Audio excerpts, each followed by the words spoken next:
सहनाववतु सहनौ भुनक्तु सह वीर्यं करवावहै तेजस्विनावधीतमस्तु मा विद्विषावहै।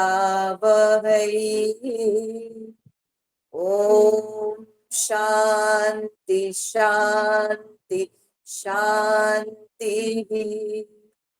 गुरुर्ब्रह्मा गुरुर्विष्णु गुरुर्देवो महेश्वरः गुरुरेव परं ब्रह्मा तस्मै श्री गुरवे नमः। तस्मै श्री गुरवे नमः।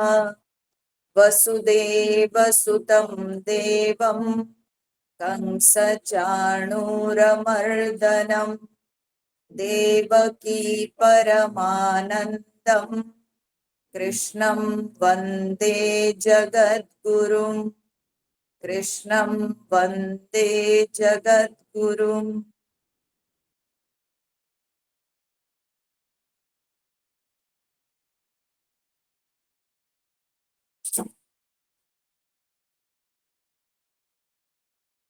तो आज से हम लोग एक नया अध्याय का प्रारंभ कर रहे हैं। श्रीमद् भगवत गीता के 10वां अध्याय का हम लोग अध्ययन करेंगे। अब तक हम लोग 9 अध्याय देख चुके हैं। लगभग गीता के आधे भाग का अध्ययन हम लोग कर चुके हैं और अभी 10वां अध्याय का हम लोग प्रारंभ करेंगे। इस 10वां अध्याय का प्रारंभ करने से पहले कुछ 10वां अध्याय के बारे में जानना बहुत आवश्यक है। 10वां अध्याय का नाम है विभूति योग। जैसे गीता के प्रत्येक अध्याय का एक नाम होता है। पहला अध्याय से हम लोग जब पढ़े तो देखे हैं कि पहला अध्याय का नाम है अर्जुन विषाद योग, दूसरा अध्याय का नाम सांख्य योग, तीसरा अध्याय का नाम कर्म योग, चौथा अध्याय का नाम ज्ञान कर्म संन्यास योग, पांचवा अध्याय का नाम कर्म संन्यास योग, छठा अध्याय का नाम ध्यान योग या आत्म संयम योग, ठीक है। सातवां अध्याय का नाम ज्ञान विज्ञान योग, आठवां अध्याय का नाम अक्षर ब्रह्म योग, नौवां अध्याय का नाम है राज विद्या राजगुह्य योग और अभी हम लोग 10वां अध्याय का पाठ करने जा रहे हैं जिसका नाम है विभूति योग। तो ये विभूति योग का तात्पर्य क्या है? विभूति कान को तो सुनने के लिए बड़ा सुंदर शब्द है विभूति, ठीक है। तो विभूति मतलब क्या है? विभूति का अर्थ है वि माने विशेष, ठीक है, और भू धातु से भूति हुई है। हाँ? तो भू माने होना, तो विशेष रूप से जो हम लोग प्रकार प्रकार के सृष्टि को देखते हैं तो विशेष सृष्टियां वो सबको विभूति कहते हैं, ठीक है। हम सब लोग जानते हैं कि यह सृष्टि का मूल परमात्मा ही है। ईश्वर से ही ये जगत की सृष्टि हुई है। अब तक हम लोग गीता के विभिन्न अध्यायों में इस विषय में बहुत चर्चा किए हैं। भगवान अनेकों बार इस विषय में बताए हैं। तो परमात्मा ही जगत का मूल है और वही परमात्मा अपने आप को अनेक रूपों में व्यक्त करते हैं। साधारणतया यह संसार में भी देखने को मिलता है कि जिसके अंदर पावर है, कैपेबिलिटीज है, शक्ति है, सामर्थ्य है, तो वो हमेशा अपने आप को एक्सप्रेस करना चाहता है और एक्सपैंड करना चाहता है। ठीक है। जैसे कि एक छोटा बच्चा, एक शिशु जब जन्म लेता है तो वो बोलता नहीं, वो बोल नहीं पाता है। ठीक है। पर धीरे धीरे जैसे जैसे उसका ग्रोथ होता है और उसके अंदर कहीं ना कहीं ये भाव उत्पन्न होता है कि मैं बोल सकता हूँ, मैं चल सकता हूँ, तो वो चलने लगता है, वो खड़ा होता है, आहिस्ता आहिस्ता क्रॉलिंग, और उसके बाद वो खड़ा होता है। फिर वो धीरे धीरे एक एक कदम लेता है, वो चलने लगता है, वो बोलने लगता है। एक आप देखो, एक छोटी शहर का एक छोटा सा बिजनेसमैन, तो जैसे से उसका ग्रोथ होता है, उसका लाभ, उसकी आमदनी बढ़ती है, उसको रियलाइज होता है कि मैं बड़े शहर में भी अपना बिजनेस शुरू कर सकता हूं। तब वो जाता है, बड़ी जगह में जाता है, और तब वो अपना बिजनेस करता है, और धीरे धीरे वो अपनी जो छोटी शहर है, छोटी जगह है, वहां से वो ग्रो करके वो बाहर जाता है, और बड़ी जगहों में जा करके वो फिर धीरे धीरे बहुत अपने बिजनेस को फैलाता है। तो इस तरह से जब किसी को भी, कोई भी प्राणी को रियलाइज होता है कि उसके अंदर यह शक्ति है, सामर्थ्य है, कि वो अपने आप को ग्रो कर सकता है, वो अपने आप को व्यक्त कर सकता है, वो अपने आप को फैला सकता है, तो वो फैलता है। उसी प्रकार से सृष्टि के पहले परमात्मा केवल सत रूप में विद्यमान थे। कोई नाम नहीं, कोई रूप नहीं, कोई गुण नहीं, कोई धर्म नहीं, कोई आकार नहीं, विकार नहीं, कुछ नहीं, केवल है मात्र। वो था, परंतु उसका कोई रूप नहीं था, कोई एक्सप्रेशन नहीं था। कोई एक समय में उस परमात्मा में यह संकल्प होता है कि एको हम बहुश्याम इति, मैं एक हूं और मैं अनेक बनूंगा। मैं अभी एक हूं, अखंड हूं, परंतु मैं अनेक बनूंगा। क्यों अनेक बनूंगा? क्योंकि he felt that he can expand, he felt that he can be manifested। तो वो जो अव्यक्त स्थिति में परमात्मा थे, अब उनको लगा कि मैं व्यक्त हो सकता हूं, मैं अब विस्तार कर सकता हूं, मुझ में वो सामर्थ्य है, मुझ में वो शक्ति है, मैं अपने आप को अनेक कर सकता हूं। तो वही परमात्मा जो एक थे, तब वे ही अपने आप को अनेक रूप में व्यक्त करते हैं।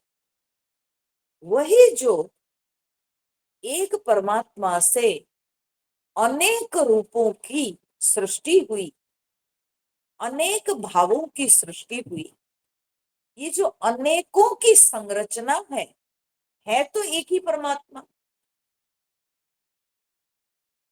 परंतु वे अलग अलग रूप, आकृति, भाव में व्यक्त हुए। इसी को कहते हैं विभूति। ठीक है, इसी को कहते हैं विभूति। तो ये जो परमात्मा के एक में अनेक रूप में व्यक्त होना, यही भगवान का विशेष भाव में प्रकट होना। ठीक है, तो वी जोड़ भूति, विशेष रूप में भगवान जब अपने आप को प्रकट करते हैं, विशेष भाव में जब भगवान अपने आप को प्रकट करते हैं, तो वही भगवान की विभूति है। तो यह विभूति योग में हम लोग देखेंगे भगवान के अनेक प्रकार की सृष्टि, भगवान के अनेक प्रकार के भाव, अनेक प्रकार के रूप। तो वो जो ज्ञान है, उस ज्ञान को विभूति ज्ञान ही कहते हैं। परंतु एक बात को भूलना नहीं चाहिए कि प्रत्येक सृष्टि को देखते हुए उसमें परमात्मा के अस्तित्व को महसूस करना चाहिए, परमात्मा के अस्तित्व को अनुभव करना चाहिए। जब हम जगत को देख रहे हैं, जगत के विभिन्न नाम रूप गुण धर्म ये सब को देख रहे हैं, केवल अगर इन्हीं नाम रूप गुण धर्मों को हम देख रहे हैं, तो उसको कहेंगे जगत दर्शन। जगत दर्शन, ठीक है, उसको कहते हैं जगत दर्शन। परंतु अगर इन नाम रूप गुण धर्मों में हम भगवान को देखते हैं, ठीक है, उसको कहते हैं विभूति दर्शन। किसी का म्यूट खुला हुआ समझ में है, आता है? क्लियर नहीं हो रहा है। किसी का म्यूट खुला हुआ है अम्मा। विभूत तो जगत दर्शन और विभूति दर्शन में अंतर है। ठीक है, केवल मात्र जगत को देखना, जो कि हम लोग आंखों से, कान से, अपने इंद्रियों से हम जगत को ग्रहण कर रहे हैं। ठीक है, दिन रात 24 घंटे हम कर क्या रहे हैं? विभिन्न प्रकार की आकृतियों को देख रहे हैं, शब्द सुन रहे हैं, गंध ले रहे हैं, रस का आस्वादन करते हैं, विभिन्न प्रकार के स्पर्श का अनुभव करते हैं। तो इस प्रकार से देखा जाए तो हम अपने इंद्रियों से जो जगत को ग्रहण कर रहे हैं, वो केवल मात्र जगत का दर्शन है। परंतु इन सब में जब हम ईश्वर सत्ता को अनुभव करते हैं, इन सब को देखते हुए जब हम ईश्वर सत्ता को देखते हैं, तो इसको कहते हैं विभूति दर्शन। तो ये डिफरेंस है कि जगत दर्शन और विभूति दर्शन। तो अभी भगवान हमको इस अध्याय में जगत में विभिन्न प्रकार के जो विशेष, सबके तो नाम ले नहीं सकते, असंख्य है सृष्टि, परंतु उनमें जो विशेष वस्तुएं हैं, जो विशेष भाव है, विशेष सृष्टि है, भगवान उन सब के नाम लेते हैं। परंतु याद रखना चाहिए कि उन सबके जो अधिष्ठान है, उन सबका जो मूल है परमात्मा, उसको देखना चाहिए।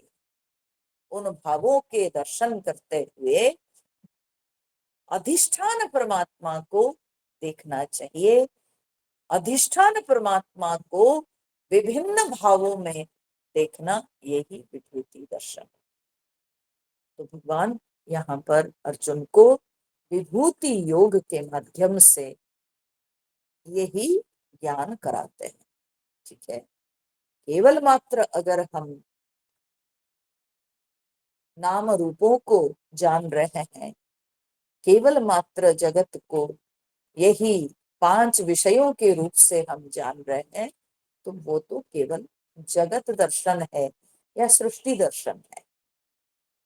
ठीक है, पर सृष्टि के साथ साथ अधिष्ठान तत्व को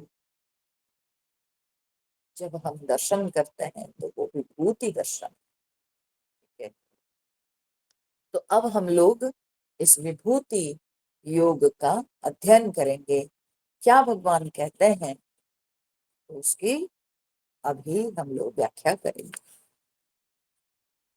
ओम श्री परमात्मने नमः। अथ दशमोऽध्यायः विभूति योगः। श्री भगवानुवाच भूय एव महाबाहो शृणु मे परमं वचः यत्तेऽहं प्रीयमाणाय वक्ष्यामि हितकाम्यया। भूय एव महाबाहो शृणु मे परमं वचः यत्तेऽहं प्रीयमाणाय वक्ष्यामि हितकाम्यया। तो भगवान यहाँ पर कहते हैं कि भूय एव महाबाहो, हे महाबाहो। भगवान अर्जुन को संबोधन करते हैं महाबाहु के रूप में, क्योंकि अर्जुन की जो भुजाएं थी बड़ी लंबी लंबी भुजाएं थी, जो कि एक अच्छे योद्धा का परिचय है, एक अच्छा वॉरियर के ये जो है निशानी है। तो इसीलिए भगवान अर्जुन को संबोधन कर रहे हैं कि महाबाहो, हे महाबाहु अर्जुन।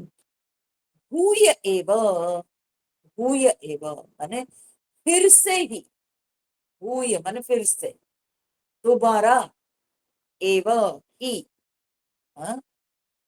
तो दोबारा ही क्यों भगवान कहते हैं दोबारा? क्योंकि पहले भी भगवान थोड़ा थोड़ा हिंट दिए हैं अपनी विभूति का। 9वें अध्याय में भी भगवान बोले थे, है ना,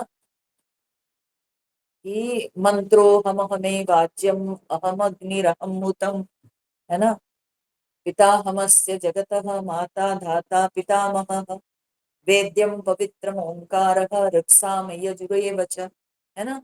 ये सब भगवान अपनी विभूति बताए थे 9वें अध्याय में। 7वें अध्याय में भी भगवान कुछ कुछ बताए थे, है ना। पुण्यो गंध पृथिव्यांच तेजश्चास्मि विभावसो, है ना। तो बहुत जो है ऐसे पहले भगवान थोड़ा थोड़ा बताए थे। तो इसीलिए भगवान इस अध्याय का जब आरंभ कर रहे हैं तो कहते हैं फिर से ही, दोबारा ही, तुम्हारे समझने के लिए, तुमको और स्पष्ट करने के लिए मैं बता रहा हूं। श्रृणु में परमं वचः, तो फिर मेरे परम वचन को सुनो, हाँ? मेरा श्रेष्ठ वचन को तुम सुनो, मैं फिर से ही बता रहा हूं। और यत ते अहम प्रीयमाणाय वक्ष्यामि हित काम्यया। क्यों भगवान आपके परम वचन को हम सुनेंगे? कोई भी व्यक्ति को अगर आप कहोगे, एक बच्चा को भी आप बुला के कहोगे बेटा मैं जो बोल रहा हूँ सुनो, ध्यान से सुनो, वो बच्चा भी क्वेश्चन करेगा, हम क्यों सुनेंगे? सुनने से क्या होगा, क्या मिलेगा हमको? तो भगवान उसका उत्तर अपने जो है श्लोक में बता देते हैं। बोले इसीलिए तुम सुनो कि हित काम्यया, तुम्हारी हित की कामना से, ठीक है, मैं बता रहा हूं।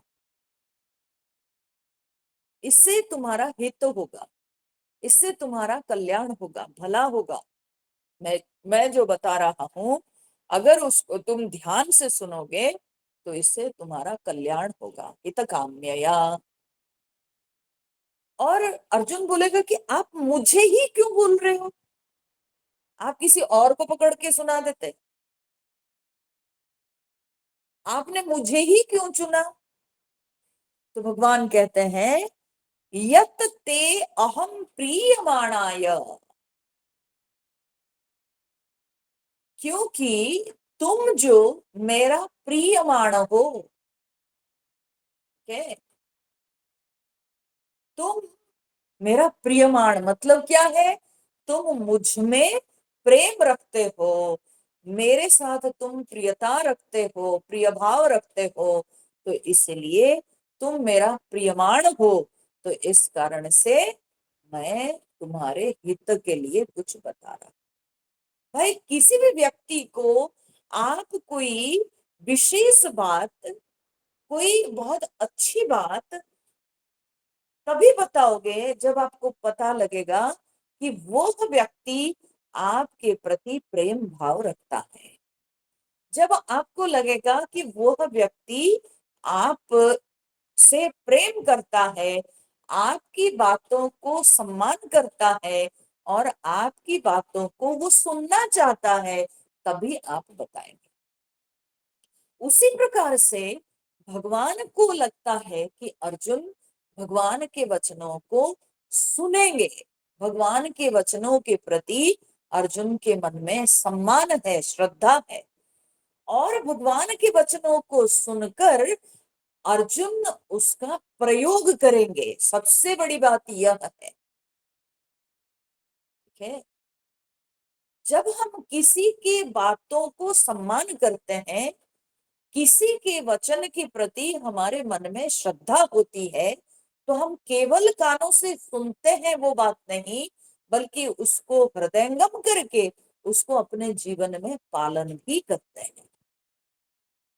तो इसलिए भगवान कहते हैं कि अर्जुन तुम मुझसे प्रेम रखते हो, तुम मेरे प्रति प्रिय भाव रखते हो, तो प्रियमान हो तुम मेरा, तो इसलिए मैं तुमको बताऊंगा और तुम्हारे हित की कामना से मैं ये परम वचन को बता रहा। तो यह जो श्लोक है, यह श्लोक में असलियत में गुरु शिष्य के संबंध को, संपर्क को सूचित किया गया है। गुरु शिष्य की हित की इच्छा से बोल रहे हैं, ठीक है। गुरु अपने अंदर की गूढ़ बात को,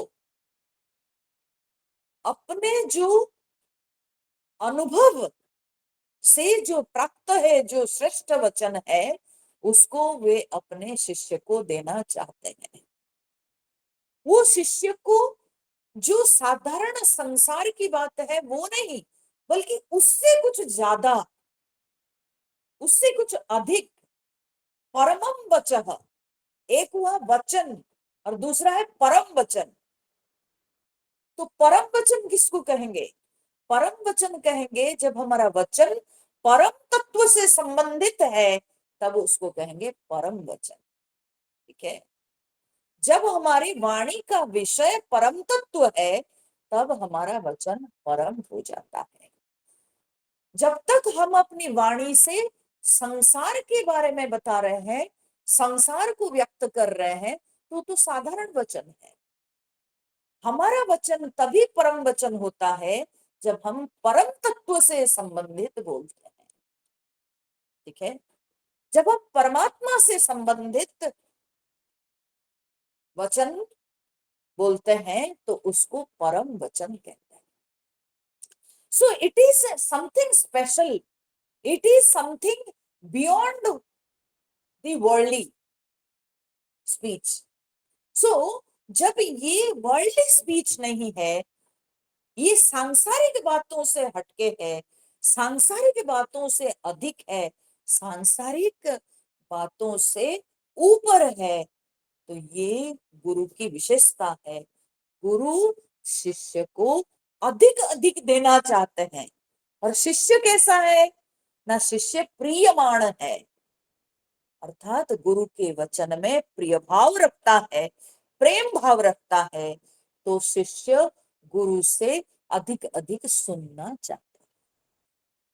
जब हमारे किसी के वचन में प्रेम भाव रहता है, हम उसके मुख से और अधिक सुनना चाहेंगे, ठीक है।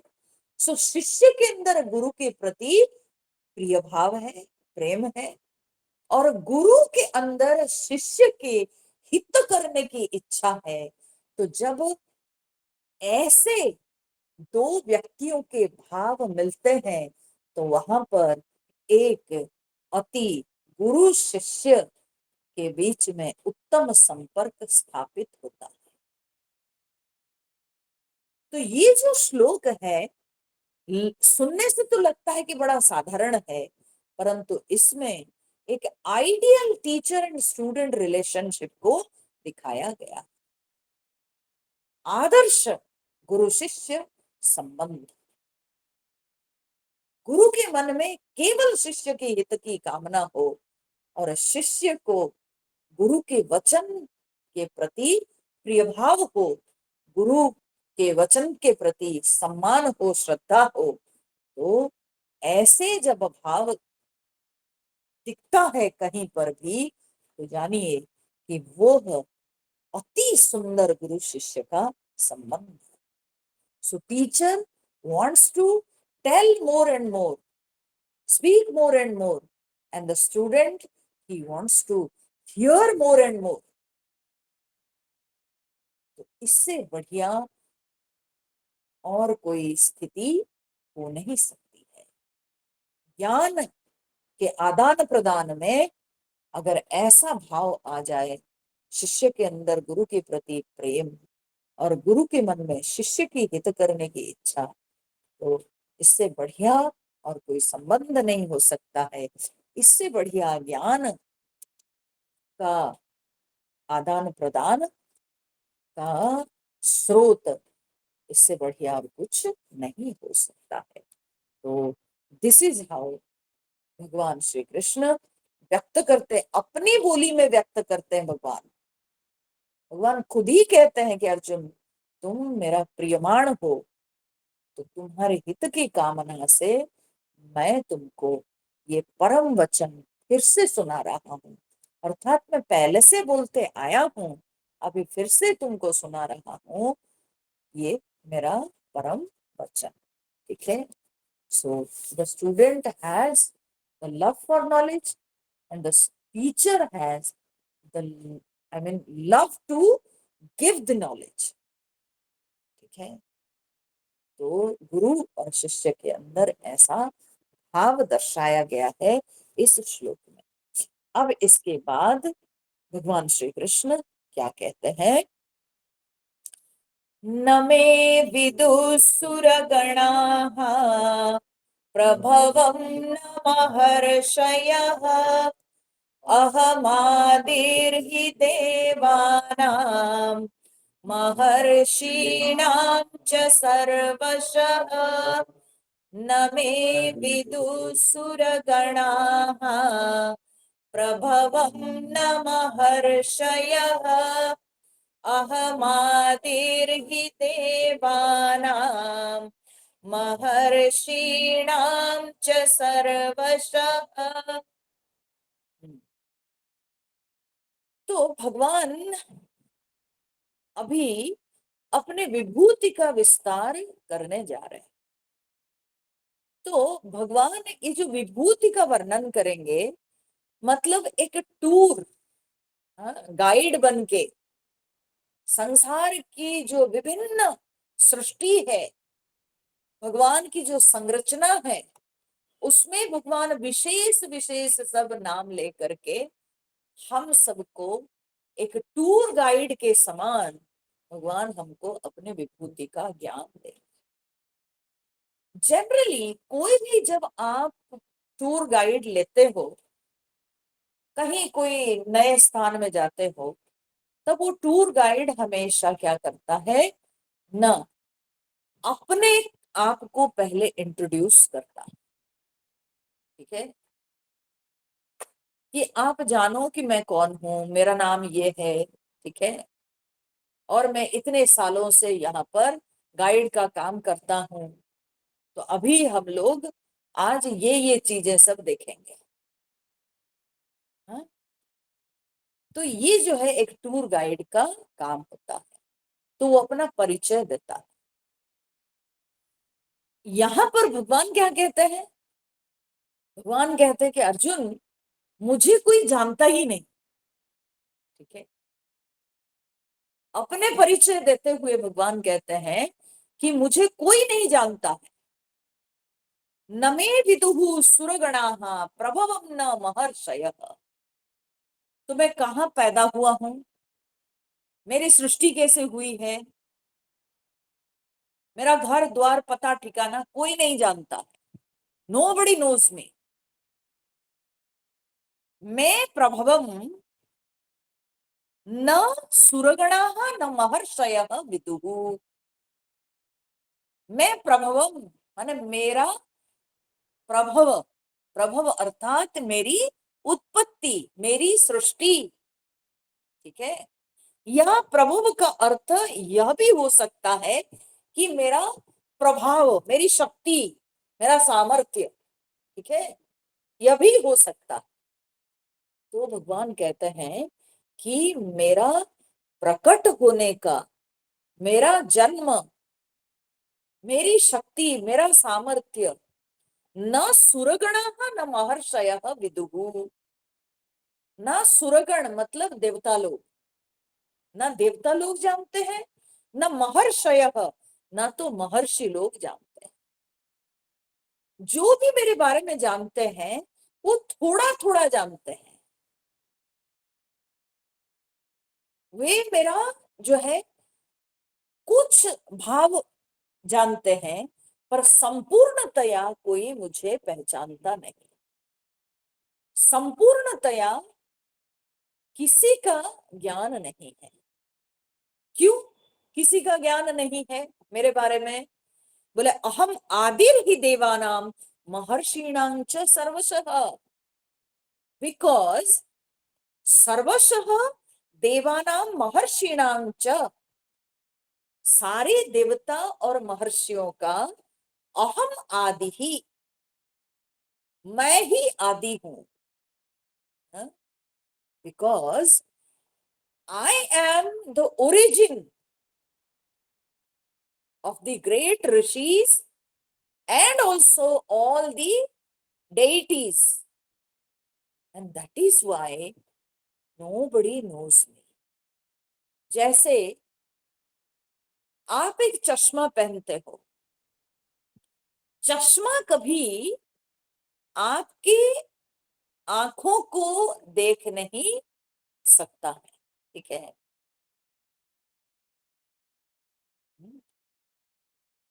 नहीं देख सकता। आप चश्मे को देखते हो लेकिन चश्मा कभी आपको नहीं देख सकता। चश्मा को हमने बनाया है अपने देखने की सहूलियत हो जाएगी, तो इसीलिए हम चश्मे को बनाए। परंतु चश्मा कभी हमको नहीं देख सकता है, हम चश्मा को देखते हैं और चश्मा के माध्यम से हम जगत को भी देखते हैं। हम इस तरह से इस इंस्ट्रूमेंट को बनाए हैं कि हम इसको भी देखते हैं और इसके थ्रू हम जगत को भी देख सकते हैं। तो चश्मा जो है वो हमारा कार्य है और हम चश्मा का कारण है। तो कार्य कभी कारण को नहीं देख सकता है। ठीक है, कार्य कभी कारण को नहीं देख सकता है क्योंकि कारण कार्य से परे है।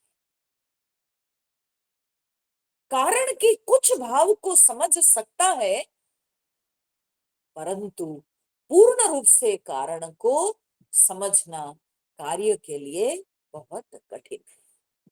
तो भगवान कहते हैं कि अहम महर्षिणाम सुर देवानाम च सर्वशः आदि ही। मैं सबका आदि हूं, मैं सबका मूल हूं, चाहे वो देवता लोग हो चाहे वो महर्षि हो। तो ये महर्षि लोग सब कौन है? जैसे कि नारद जी हुए, भृगु हुए, व्यास हुए, विश्वामित्र हुए, मरीचि हुए, पुलह हुए, पुलस्त्य हुए। ऐसे जो ये सारे मरीचियों के नाम हम शास्त्रों में देखते हैं, बोलते ये सारे महर्षि लोग भी मुझे नहीं जानते हैं। क्योंकि मैं इन सब का आदि हूं, मैं ये सब का मूल कारण हूं, मुझसे इन सब की सृष्टि हुई है। तो इस कारण से ये मुझे पूरी तरह से नहीं जानते हैं, मेरे जन्म को ये नहीं जानते हैं, परंतु मैं इन सब को जानता हूं। मैं इस इन सब के आदि हूं, मूल कारण हूं, परंतु मेरी आदि को, मेरे जन्म को ये लोग नहीं जानते। क्यों नहीं जानते हैं? क्योंकि परमात्मा का कोई जन्म है ही नहीं। भगवान तो अनंत है, ठीक है, भगवान तो अनंत है। तो अनंत का कोई आदि नहीं होता है, ठीक है। जो अनंत है वो अनादि है, उसका अंत नहीं, तो फिर आदि कहां से होगी? तो इसलिए परमात्मा अनंत है और उनकी कोई आदि नहीं है। तो इस कारण से कोई परमात्मा के जन्म को, परमात्मा की आदि को कोई नहीं जानता है, कोई जान ही नहीं सकता है। क्योंकि ईश्वर की कोई सृष्टि नहीं, ईश्वर का कोई जन्म नहीं, तो इसलिए ईश्वर के जन्म को कोई जान नहीं सकता, ठीक है। तो भगवान के मूल को कोई जान ही नहीं सकता, कोई समझ नहीं सकता, क्योंकि भगवान की शुरुआत कहीं से हुई नहीं। भगवान से सबकी शुरुआत हुई है, परंतु भगवान की शुरुआत कहीं से नहीं है। तो इसीलिए भगवान के जन्म को कोई जान ही नहीं सकता है। तो भगवान कहते हैं कि मैं सबका आदि कारण हूं, तो मेरा जन्म को कोई नहीं जानता है। तो भगवान ऐसे डिवाइन टूर गाइड है, जो कि अपने परिचय देते हुए कहते हैं कि मेरा कोई जन्म है नहीं, मेरा जन्म कोई जानता नहीं, ठीक है। तो इसलिए मैं क्या बताऊं कि मेरा गांव क्या है, मेरा नाम क्या है, मेरा पता एड्रेस क्या है, मैं कहाँ से आया हूँ? Nothing, nobody knows about me. तो अर्जुन, तुम ऐसे ही समझो कि मैं ही सबका आदि हूँ, मैं अनंत हूँ, मैं अनादि हूँ, मैं सबका मूल कारण अधिष्ठान ब्रह्म हूँ, और वही मैं आज कृष्ण रूप में तुमको ये विभूति ज्ञान करा रहा है। तो तब भगवान आगे क्या कहते हैं इस विषय में? यो मामजमनादिं च वेत्ति लोकमहेश्वरम् असम्मूढस्तमर्त्येषु सर्वपापैः प्रमुच्यते। यो मामजमनादिं च वेत्ति लोकमहेश्वरम् असम्मूढ समर्थ्येषु सर्वपापैः प्रमुच्यते। तो भगवान कहते हैं यह माम अजम अनादिम च व्यक्ति लोक महेश्वर। यह माने जो व्यक्ति, माम मुझको, जो व्यक्ति मुझको,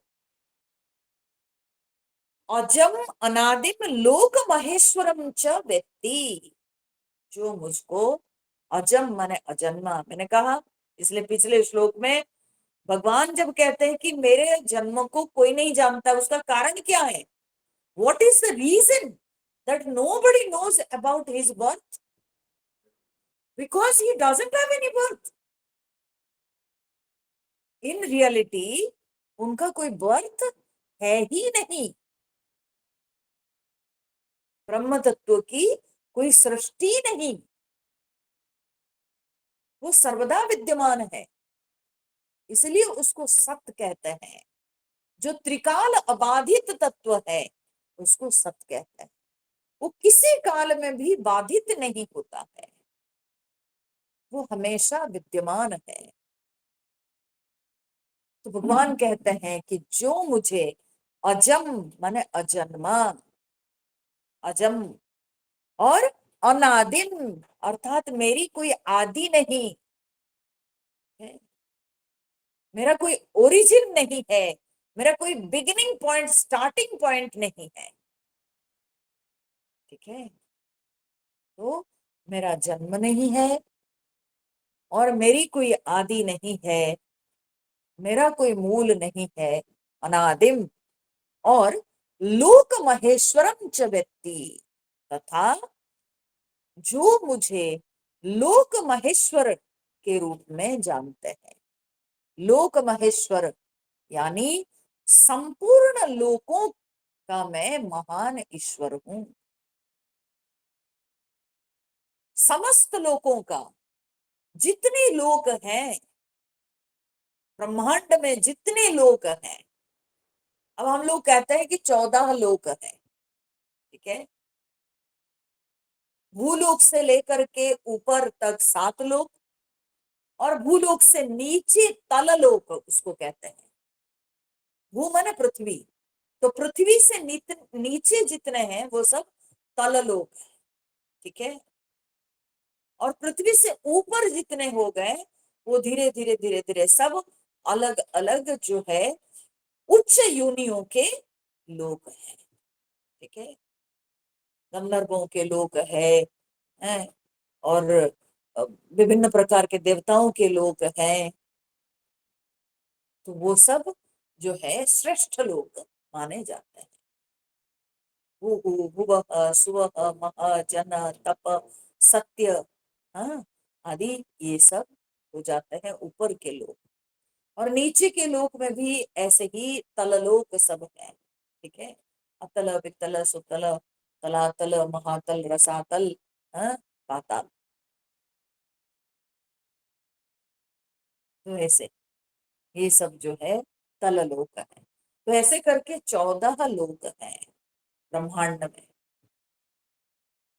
और भगवान यहाँ पर कहते हैं कि लोक महेश्वरम, ये 14 जो लोक हैं ब्रह्मांड में, अगर हम पौराणिक मत को मानते हैं और अगर हम पौराणिक मत को नहीं मानते हैं तो आप ये जो डिफरेंट डिफरेंट प्लैनेट्स देखते हो, अलग अलग जो हम लोग स्टार्स देखते हैं, प्लैनेट्स देखते हैं, हाँ, सोलर सिस्टम हम लोग कहते हैं, there are many many solar systems, पूरी जो कॉस्मस में many solar systems are there. तो ये सारे जो सोलर सिस्टम्स है, सारे जो नक्षत्र है, ग्रह, हाँ, तारकाएं, जितने सब कुछ है, और अगर उनमें कोई सेलेस्टियल बीइंग्स होंगे, हाँ, क्योंकि सब तक तो हमारी पहुंच है नहीं, तो सब कुछ को चलाने वाले एक ईश्वर है, एक परमात्मा है। और भगवान कहते हैं कि अर्जुन, जो मुझे ही, हाँ, जो मुझे ही लोक महेश्वरम वेत्ति, जो मुझे अजन्मा, अनादि और संपूर्ण समस्त लोकों के महान ईश्वर जो जानते हैं, जो समझते हैं। ठीक है, ईश्वर का अर्थ क्या होता है? ईश्वर शब्द का अर्थ होता है, ईश का अर्थ शासन करना, शासन करना। शासन माने नहीं कि हाथ में चाबुक लेके सबको पीटते हैं, शासन करते हैं। शासन करना अर्थात जो सबके लिए विधि निषेध धर्म सबके लिए परमात्मा बनाए हैं। सूर्य का अपना धर्म है ना, मार्स का अपना धर्म है, मर्क्यूरी का अपना धर्म है। सर्टेन टाइप ऑफ, आज हम लोग साइंटिफिकली कहते हैं भाई कि ये पर्टिकुलर प्लैनेट में ये गैस बहुत अधिक पाया जाता है। ठीक है, उसके फीचर्स हम लोग बताते हैं। तो ऐसे आप चाहे प्लैनेट्स को हो, स्टार्स को हो, या पौराणिक मत के अनुसार आप ये 14 लोकों के जो अलग अलग सबकी क्वालिटीज जो शास्त्रों में वर्णन आते हैं, तो उन सब के रूप से आप जानो तो कौन बनाया सारे लोकों के जो नियम, सारे लोकों के अंदर जो विधि विधान, ये सबको किसने बनाया ना, परमात्मा ने ही बनाया। तो इसलिए भगवान को कहा जाता है महान ईश्वर, जो संपूर्ण सृष्टि को शासन करते हैं। और उन्हीं के शासन के कारण उपनिषद कहती है, तैत्तिरीय उपनिषद में आता है कि भीषास्माद्वातः पवते भीषोदेति सूर्यः। तो कहते हैं कि भगवान के, इस परमात्मा के भय से ही वातः पवते, वायु बहती है। भीषः उदेति सूर्यः, भगवान के भय से ही सूर्य उदेति, सूर्य उदय होते हैं। तो ये परमात्मा के नियम के कारण सूर्य उदय होते हैं, सूर्य प्रकाश देते हैं। परमात्मा के नियम के कारण ही वायु बहती है। परमात्मा के नियम के कारण ही सारे ग्रह अपने अपने अक्ष में घूमते हैं, अपने अपने रास्ते में सब जो है घूमते हैं। तो ये जो नियम, ये जो श्रृंखला, इन श्रृंखलाओं को किसने बनाई? परमात्मा ने बनाई। इसलिए परमात्मा को कहा जाता है कि महेश्वर, माने महान ईश्वर। किनके महान ईश्वर है ना? समस्त लोकों का, ठीक है, लोक महेश्वरम, संपूर्ण लोकों का, समस्त विश्व ब्रह्मांड के वे महान ईश्वर है। एक राजा तो एक छोटा सा भूखंड का स्वामी होता है, परंतु परमात्मा तो संपूर्ण ब्रह्मांड के स्वामी हैं। तो इसलिए वे महेश्वर है, महान ईश्वर है। और लोक महेश्वरम अर्थात संपूर्ण लोकों के वे महेश्वर है। तो भगवान कह रहे हैं इस तरह से जो जानता है, जो समझता है, जिसके अंदर ऐसा विचार है कि एक परमात्मा ही संपूर्ण ब्रह्मांड को चलाने वाला, और जिसका ना कोई जन्म है, ना कोई आदि है, ना कोई अंत है, वो ऐसे ईश्वर हैं जिनका कोई आदि नहीं, अंत नहीं, और जिनकी कोई शुरुआत नहीं। ऐसे जो जानते हैं, सह असम्मूढ़ मर्त्येषु सर्व पापैः प्रमुच्यते।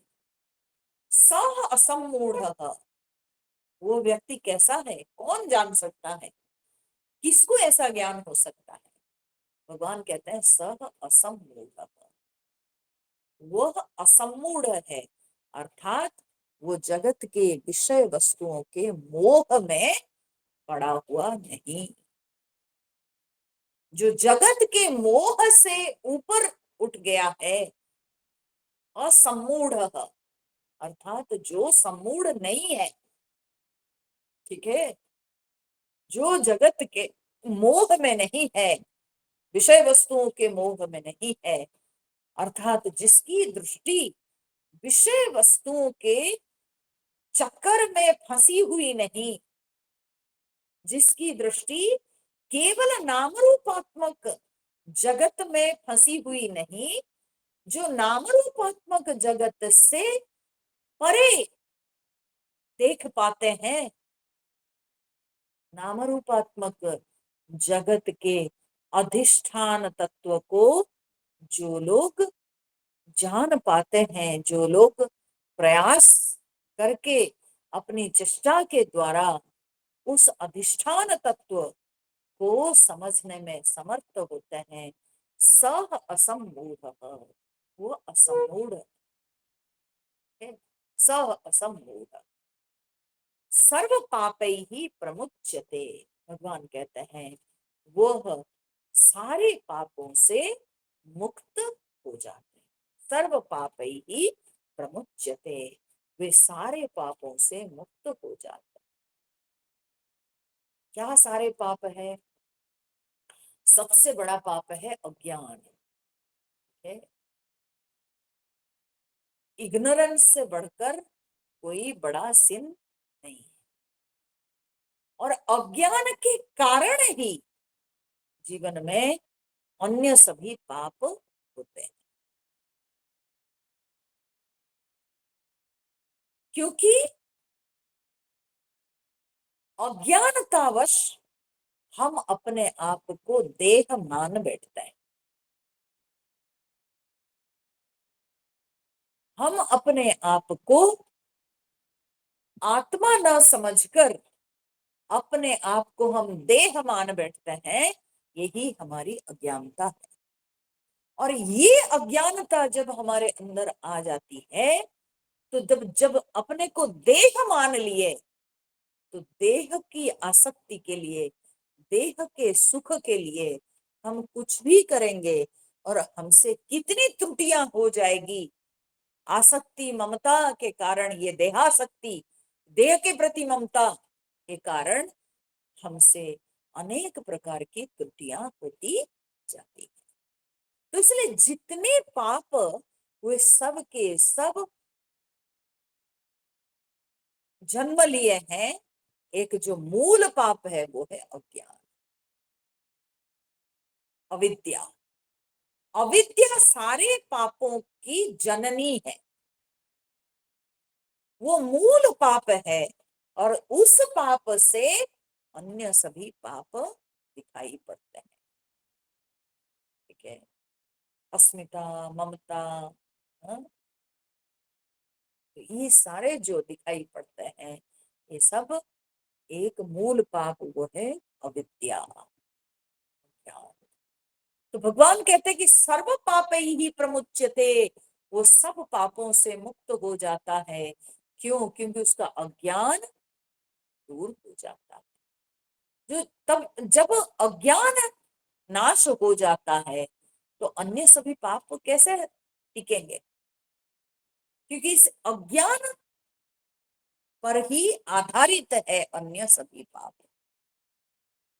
तो सारे पाप दूर हो जाते हैं जब व्यक्ति का अज्ञान दूर हो जाता है। सो सर्व पापैः प्रमुच्यते, सः असम्मूढ़ः सर्व पापैः मर्त्येषु सर्व पापैः प्रमुच्यते।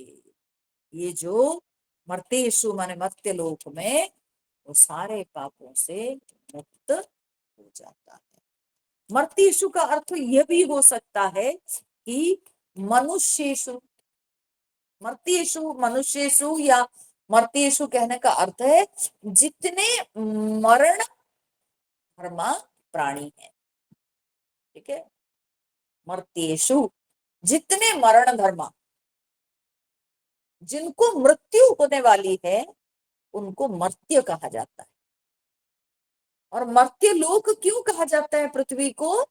क्योंकि इसमें सबसे जो इम्पोर्टेंट फीचर है इसका, वो क्या है?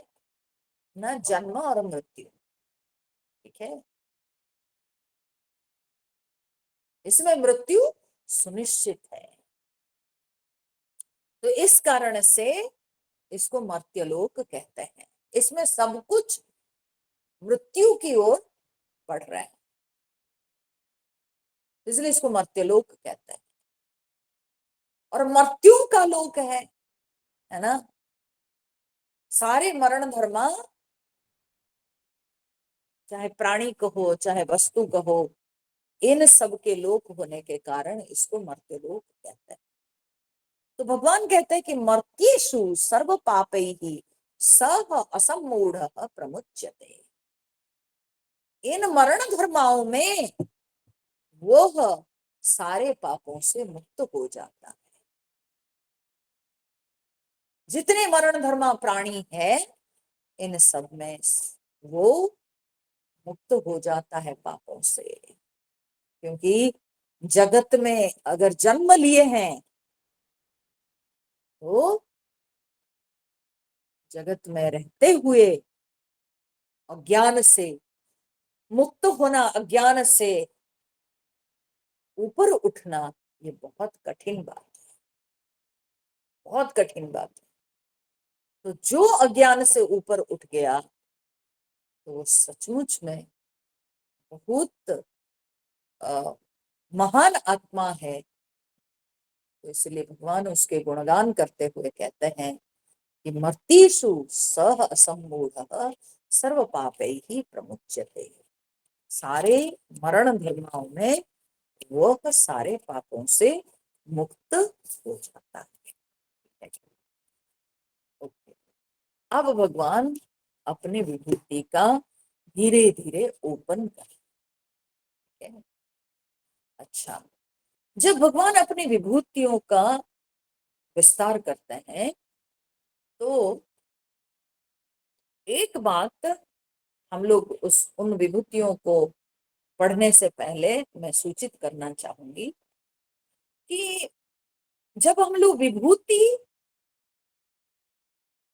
शब्द सुनते हैं तो हमको लगता क्या है, those which are visible, those which can be perceived through our sense organs. ठीक है भाई, जिसका रूप है, कोई आकार है, जिसको हम छू सकते हैं, सुन सकते हैं, तो वो सब जो है भगवान की विभूति। बट माय क्वेश्चन इज कि अगर हम कहेंगे कि जो हमारे इंद्रियों से व्यक्त है, जो नाम रूप सब है, जो इंद्रियों से व्यक्त है, तो वो सब तो बड़ा आसान है जानना उन सबको कि वे भगवान की विभूति। परंतु जो उन सब के अंदर भाव है, ठीक है, उन सबके अंदर के जो भाव है, जो गुण है, जो धर्म है, वो तो जो विजिबल है उससे भी वो सूक्ष्म है ना। भाई कोई संयुक्तानंद को देखता है उसके आकार को, ठीक है, और उसका नाम को सुनता है। लोगों ने एक नाम दे दिया इस शरीर का कि संयुक्तानंद। तो संयुक्तानंद के नाम सुने आप और संयुक्तानंद के रूप को आपने देखा, पर जो संयुक्तानंद के अंदर जो क्वालिटीज है, ओके, जो संयुक्तानंद के अंदर विभिन्न प्रकार के उसके अंदर जो गुण है, सद्गुण कहिए, असद्गुण कहिए, ठीक है, तरह तरह के जो इमोशंस हैं, विभिन्न प्रकार के भाव है, गुण है, लक्षण है सब, तो वो तो आंतरिक है, वो तो दिखता नहीं, दोज आर नॉट विजिबल। ठीक है, जो विजिबल है हम उसको विभूति मान लेते हैं, परंतु जो विजिबल नहीं है परंतु है, ठीक है, वस्तुओं के अंदर वस्तुओं के गुण भी होते हैं, प्राणियों के अंदर प्राणियों के गुण होते हैं, उनके भाव होते हैं, हाँ? मनुष्यों के अंदर उनके गुण होते हैं, उनके भाव होते हैं, उनके जीवन मूल्य होते हैं, है ना। तो ये सब भी तो ईश्वर की सृष्टि है, ये भी तो भगवान की विभूति है। सोचिए जरा कि कितने तरीके से, कितने सिस्टमेटिकली भगवान जगत की सृष्टि की है। जगत की संरचना जब भगवान की है तो पंच तत्वों के सम्मिश्रण में भगवान विभिन्न प्रकार के आकार तो बनाए, पर सभी आकारों के अलग अलग गुणधर्म भी भगवान प्रदान किए। प्रत्येक प्राणी के अंदर अलग धर्म पाए जाते हैं। सृष्टि की प्रत्येक वस्तु का अपना धर्म होता है। प्रत्येक तत्व का अलग धर्म होता है। प्रत्येक व्यक्ति का अलग मूल्य होता है। भिन्न भिन्न मूल्यों को लेकर व्यक्ति चलता है। सबके अपना अलग मूल्य होता है। भाई मैं ये वैल्यू को महत्व देता हूं। For me this value is important. तो सबका अपना अपना होता है। ठीक है। तो ये जो चाहे आप मूल्य कहिए, गुण कहिए, धर्म कहिए, ये सब सूक्ष्म है। क्या ये भगवान की विभूतियां नहीं है? ये भी भगवान की विभूति। तो भगवान विभूतियों का जो विस्तार कर रहे हैं, भगवान शुरू कर रहे हैं इन मूल्यों से, इन सूक्ष्म गुणों या गुण या भावों को सूचित करते हुए है। जो विजिबल है वो भगवान बाद में कहेंगे, पर जो इनविजिबल क्वालिटीज हैं, इमोशंस हैं, भगवान पहले उनके नाम लेते। क्योंकि भावों से धीरे धीरे जो है व्यक्त रूप आते हैं। पहले भाव बनते हैं। तो इसलिए भगवान पहले उन भावों का नाम लेते हैं। ये सब मेरी विभूतियां हैं। तो क्या कहते हैं भगवान? चौथा और पांचवा नंबर श्लोक है। बुद्धिर्ज्ञानमसम्मोहः क्षमा सत्यं दमः शमः सुखं दुःखं भवो भावः भयं च भयमेव च। बुद्धिर्ज्ञानमसम्मोहः क्षमा सत्यं दमः शमः सुखं दुःखं भवो भावः भयं च भयमेव च। अहिंसा समता तुष्टिः तपोदानं यशो यशः भवन्ति भावा भूतानां मत्त एव पृथग् विधाः। अहिंसा समता तुष्टिः तपोदानं यशो यशः भवन्ति भावा भूतानां मत्त एव पृथक् विधाः।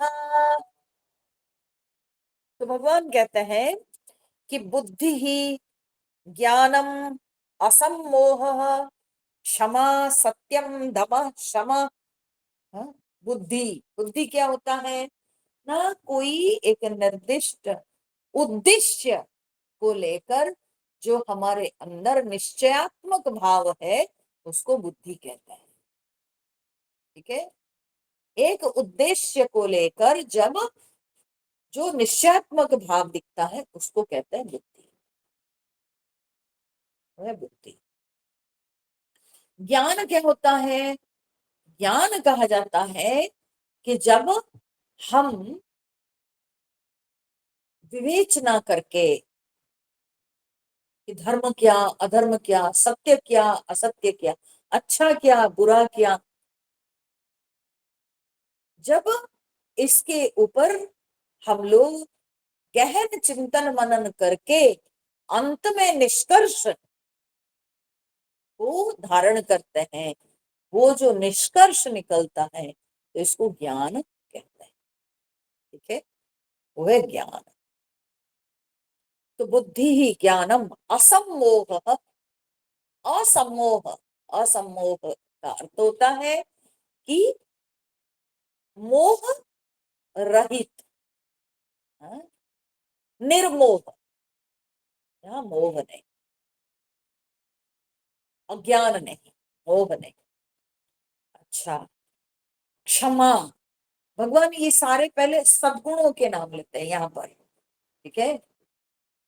आप सोचेंगे कि सद्गुण सब है, तो असद्गुण जो दिखाई पड़ते हैं, ऑल दीज नेगेटिव क्वालिटीज, फिर वो सब क्या है? तो वो भी भगवान की विभूतियां है। परंतु भगवान यहाँ पर उन असद गुणों की चर्चा से शुरुआत नहीं करना चाहते हैं। भगवान पहले सद्गुणों के नाम लेते हैं, सकारात्मक जो भाव है उन सब के नाम लेते हैं पहले। नकारात्मक भावों का नाम भगवान शुरुआत में नहीं लेते हैं। तो यहाँ पर भगवान कहते हैं क्षमा, लोग जानते ही है, कोई अगर किसी को हिंसा पहुंचाता है, ठीक है, उसकी हिंसा का शिकार होकर भी उसके दोषों को भूल जाना, इसको कहते हैं क्षमा। उसके ऊपर आक्रामक ना होकर उसके दोषों को भूल जाना, इसको कहते हैं क्षमा।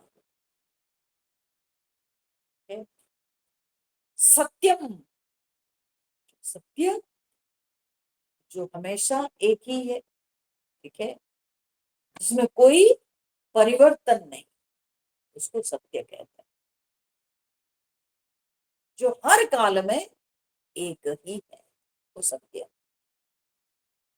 दमः माने इंद्रिय का नियंत्रण, शमः माने मन का नियंत्रण, सुख मतलब मन का एक अनुकूल भाव, सुख, ठीक है। मन के इष्ट वस्तु को प्राप्त करके मन के अंदर जो अनुकूल भाव उत्पन्न होता है, तो उसको सुख कहते हैं। और अनिष्ट वस्तु के आने पर जो मन के अंदर प्रतिकूल भाव उत्पन्न होता है, वो प्रतिकूल भाव को दुख कहते हैं। या अनुकूल वस्तु के चले जाने पर, इष्ट वस्तु के चले जाने पर जो मन के अंदर प्रतिकूल भाव उत्पन्न होता है, उसको भी दुख कहते हैं, ठीक है। भवः अभावः, भवः माने जन्म, अभाव माने मृत्यु। यहाँ पर इस संदर्भ में भव माने जन्म, अभाव माने मृत्यु। भयं च अभयं च, भय थोड़ा थोड़ा भगवान हिंट दिए हैं नकारात्मक भाव, लेकिन बहुत ज्यादा नहीं। भयम एक नकारात्मक भाव ही है, हाँ? अपने से कोई बलवान है ना, तो उससे हमारे मन में एक प्रकार के कि कहीं हमारी गलती होगी, कहीं हमसे अगर वो प्रसन्न नहीं होंगे, तो हो सकता है हमको दंड दे सकते हैं। तो उनसे हमको जो दंड पाने का भय रहता, दबाव रहता है, उसको हम लोग भय कहते हैं। या अपने द्वारा जब हम कोई पाप आचरण करते हैं, तो पाप आचरण से अपने मन में आता है कि ईश्वर हमको दंडित करेंगे, तो दंड का भय होता है, ठीक है। भयम च अभयम, अभयम और निर्भीकता, भय कहिए और चाहे निर्भीकता कहिए, दोनों भाव भगवान के नाम लेते हैं। अहिंसा, अहिंसा अर्थात दूसरों को हानि नहीं पहुंचाना किसी भी प्रकार से, शरीर से, मन से, वाणी से, किसी भी प्रकार से दूसरे की हानि नहीं करना, उसको अहिंसा कहते हैं। समता, समता माने संतुलित भाव है। कितने भी विकट परिस्थिति आने पर, कितनी भी समस्या आने पर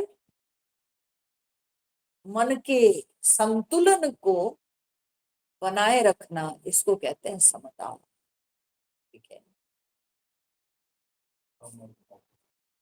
बिल्कुल जो है एकदम अपने आप को एक, जो कहते हैं ना कि अपने ट्रैंक्विलिटी बनी रहनी चाहिए। We are not disturbed, we are not, our mind is not perturbed. ठीक है, चाहे कितना भी विकट समस्या क्यों ना है, लेकिन अपने मन का संतुलन बरकरार है, इसको कहते हैं समता है। और ये तभी संभव है जब व्यक्ति के अंदर ये दृढ़ विश्वास है कि परमात्मा हमेशा है, सर्वत्र है, और वे हमेशा हमारे साथ हैं। तो जब ये विश्वास रहता है तब व्यक्ति का संतुलन बिगड़ता, समता बनी रहती है। ईश्वर तत्व के अस्तित्व को जिसने अनुभव किया है, जिसका ईश्वर तत्व की विद्यता पर विश्वास है, तो वो व्यक्ति की समता बिगड़ती नहीं, उसकी समता जल्दी बिगड़ती नहीं। तो सर्वत्र समभाव में समता। तुष्टि ही, तुष्टि का मतलब क्या है? जिसका मन में एक पूर्ण भाव, उसको कहते हैं तुष्टि। तुष्टि, तुष धातु से तुष्टि। तोष, तोष माने क्या है? तोष माने बिल्कुल हम प्रसन्न हो गए कि बस अब पूर्ण, पूर्ण भाव। ठीक है, तो कहते हैं तुष्ट, संतुष्ट।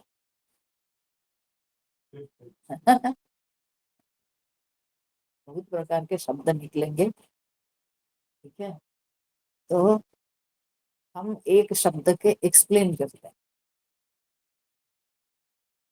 तो इसलिए तुष्टि जो होता है, तो तुष्टि का तात्पर्य होता है कि मन में पूर्णता। ठीक है, उसको कहते हैं तुष्टि, पूर्णता,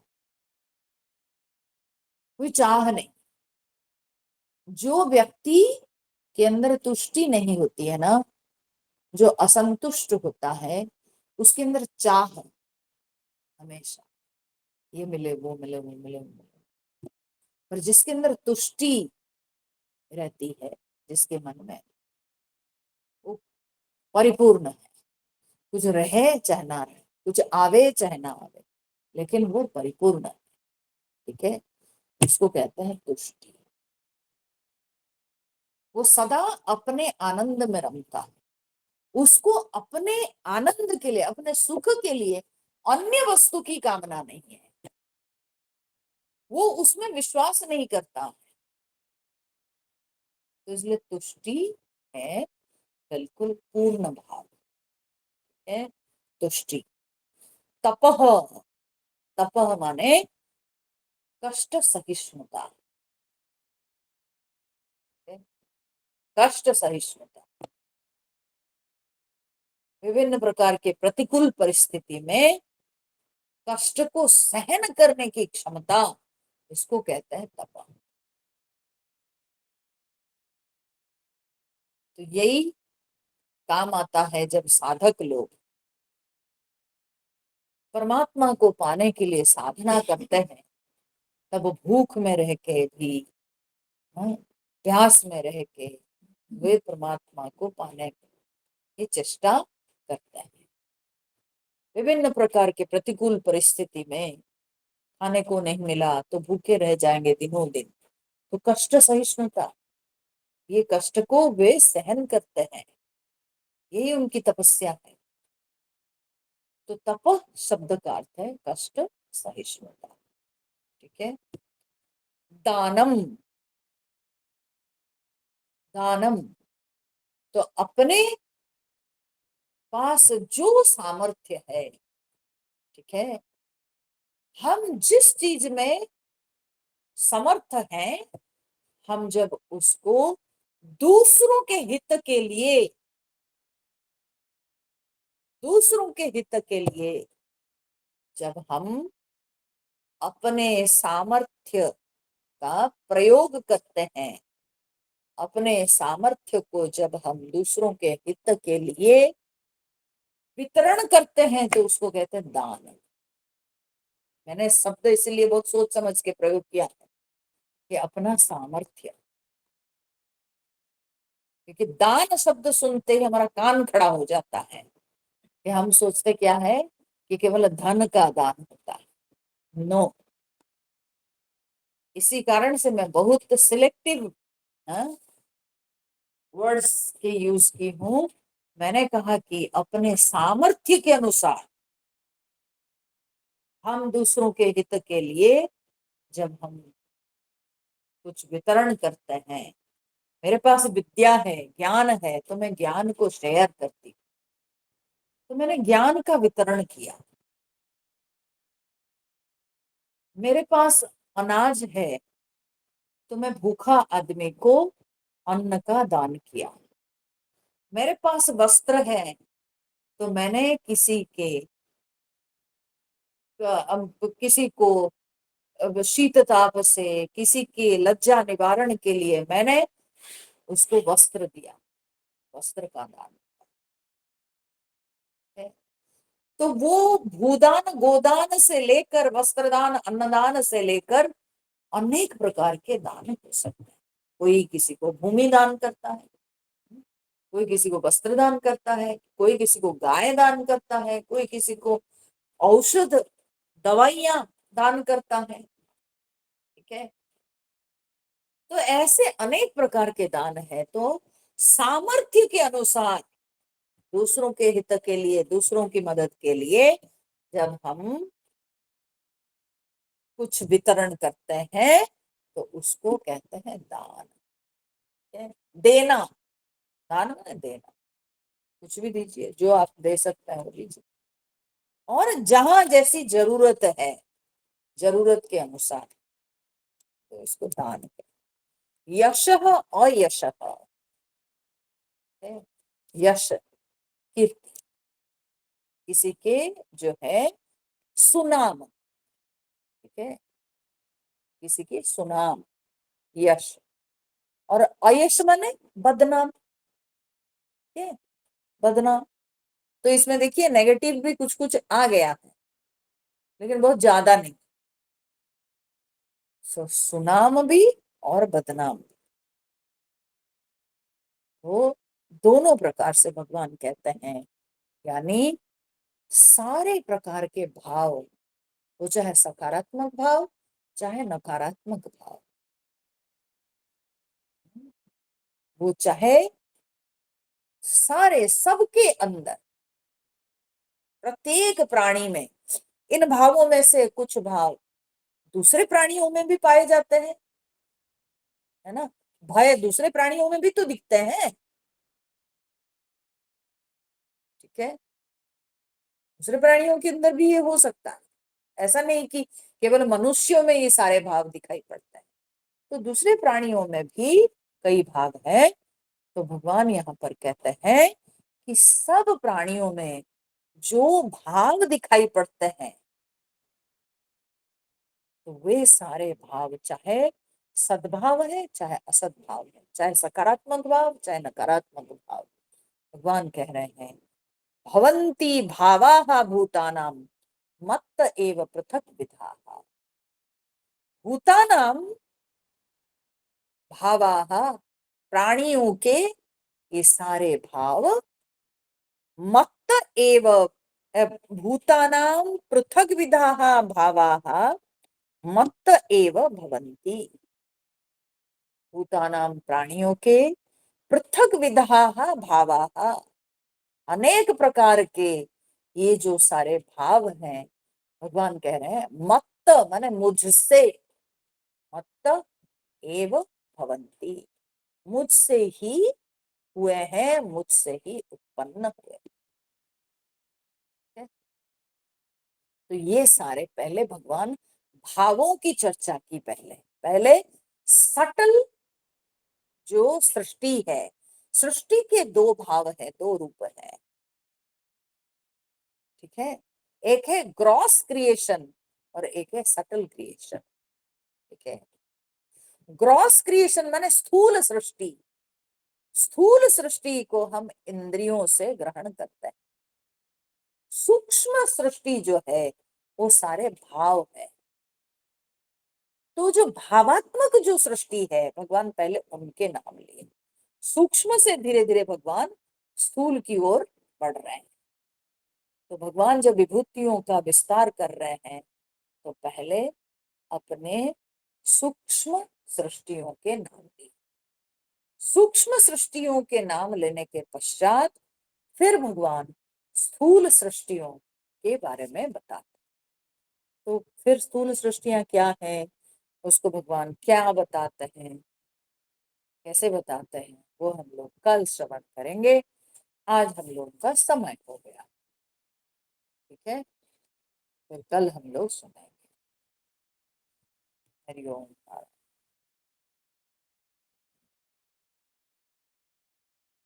ओम पूर्णमद पूर्णमिदं पूर्णात् पूर्णमुदच्यते पूर्णस्य पूर्णमादाय पूर्णमेवावशिष्यते। ओम शांति शांति शांति। हरि ओम। श्री गुरुभ्यो नमः। हरि ओम।